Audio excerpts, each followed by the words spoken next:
For those who don't know me, I've been born and raised in this town. I was a paperboy in Cherry Valley and know those streets well. And ironically, when a problem came up, although I live off the center, Leicester Center now, a problem came up in the valley. Those same people that I used to deliver newspapers for them, or their kids, were calling me to help them with it, and it worked out well. My contacts in state and county government, I was able to reach out to then Mayor Murray, and we came up with a mutual solution. It was a problem, a traffic problem that was going to be from Worcester to Leicester, and without belaboring it, they knew if they contacted me, we'd find a way, and I was pleased to save their quality of life, but also it assisted Worcester in their project without interfering. So it's those kinds of things, right from, again, just roots in the town to then the business experience of having been self-employed, but then now working and negotiating contracts. Been a mediator and negotiator, and right now we need that. I think too the institutional experience, knowing the history of the community, is important. The history of what we've done in the past, if we don't learn from the past, we're destined to repeat it, and that's simply true. And so what happens is we have had a tough couple of years financially. It is certainly going to be a tough town meeting this year, but the reality is we cannot give all to one side and not balance with the other. I wish we could give to everybody, but that's not going to happen. It's just simply impossible. So we will try to continue to work. The experience, the balance, the negotiation, the mediation is all part of that. I often feel that some folks, especially in the last few years, take things very personally when we're talking about budgets. I try to calm that down and talk about it just objectively, respectfully, objectively, and keep it by the numbers. Of the things I've done on my TV show and on other press and interviews is to try to, again, accent the fact that please, this is not personal. I've not been challenged on any of the facts or the numbers I've used in any of these discussions. Yes, some people don't like what I'm pointing out, but the facts are the facts, and we need that as a foundation for a solution. So, I mean, there's a lot of combinations there that I like and feel fulfilled when I can stand up for what I think is right. This institutional history that I have here, 10 years on the finance board, 15 as a selectman, 2 on the personnel board, my years from scouting to Little League, all of those things bring something that I think round out what I bring to the table. If I didn't think I could serve and continue to bring these projects home that we've talked about, to trying to find a balance in the restructure of government, I would gladly say I did my work at somebody else's turn. I suspect this will be my last term. You know, I don't want to swear a blood oath, but I'm reasonably sure of that. I thought long and hard about this term. We're in an economic time that I think it'd be wrong to leave the experience on the table and from the outside see or regret maybe some of that institutional experience that could help. So I'm suspecting, as I said, this is probably my last term if I'm successful, but I love to problem solve and stand up for people. It doesn't take long for me to see the difference between right and wrong, and again, that's probably life experience, but and to be able to stand up, try to articulate the position, and then comes to a vote. Ultimately, town meeting is the most pure form of democratic government. People stand up, everybody has one vote, whether it's you know, a selectman, a school committee member, every individual has to listen, think, and vote, and then the majority rules in most cases. There's some other supermajorities, but for the most part, the majority rules, and you move on.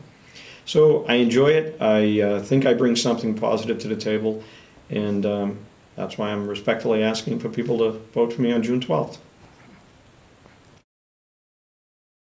And foremost, what do you think makes a good selectman, would you say?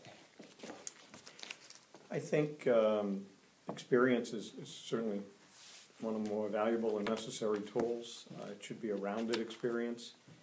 You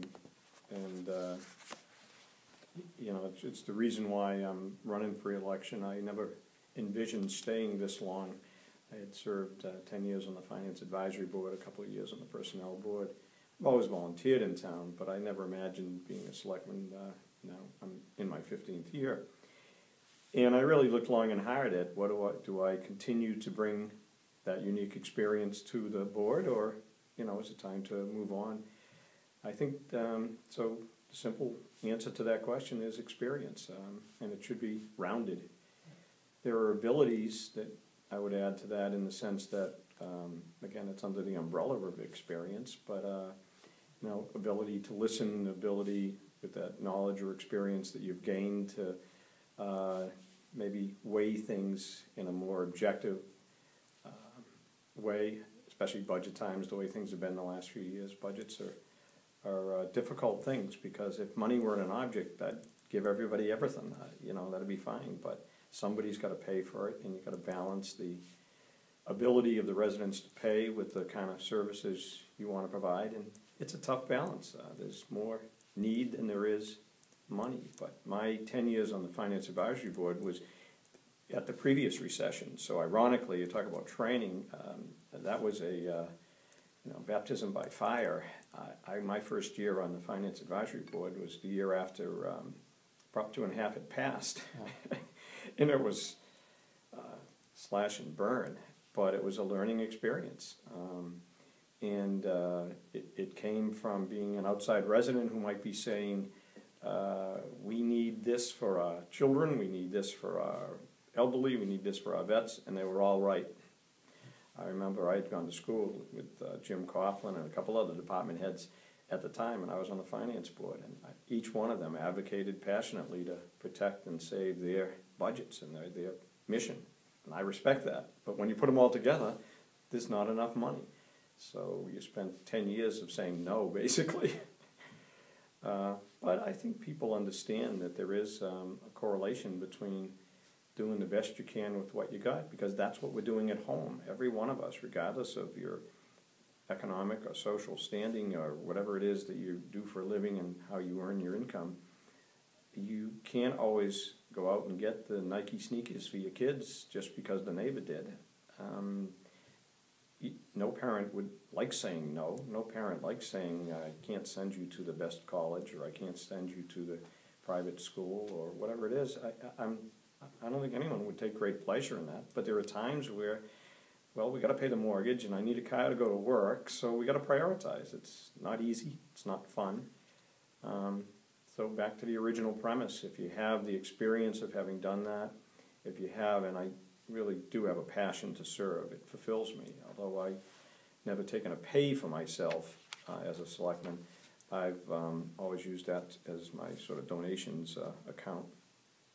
But I will tell you that I am paid and that I feel good about the job I do. It rewards me. It's an intangible.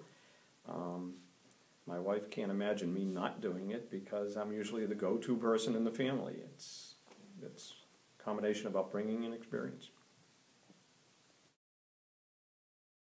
Respectfully ask for the vote of people, and I respect the others that are running. First of all, I think a healthy election is a good time to, in essence, it's our report card. Have we done the things that we said we would do? Do we bring something to the table? Or does a challenger have something different, a better perspective? And I think there's a great balance there.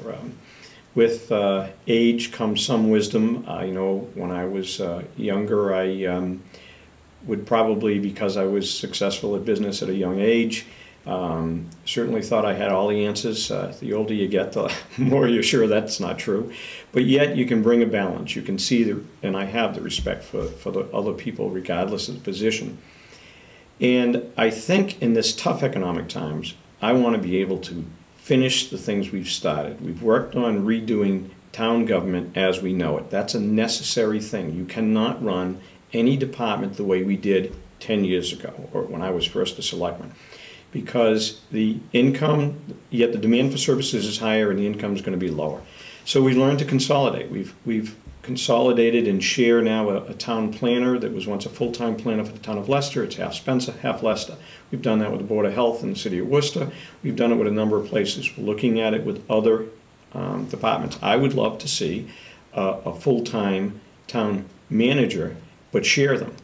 A manager has more authority, more autonomy than a town administrator, so it would make it more business-like, yet at the same time, the expense would be pretty hard for a town of Leicester to get someone of that caliber that qualifies to be a manager.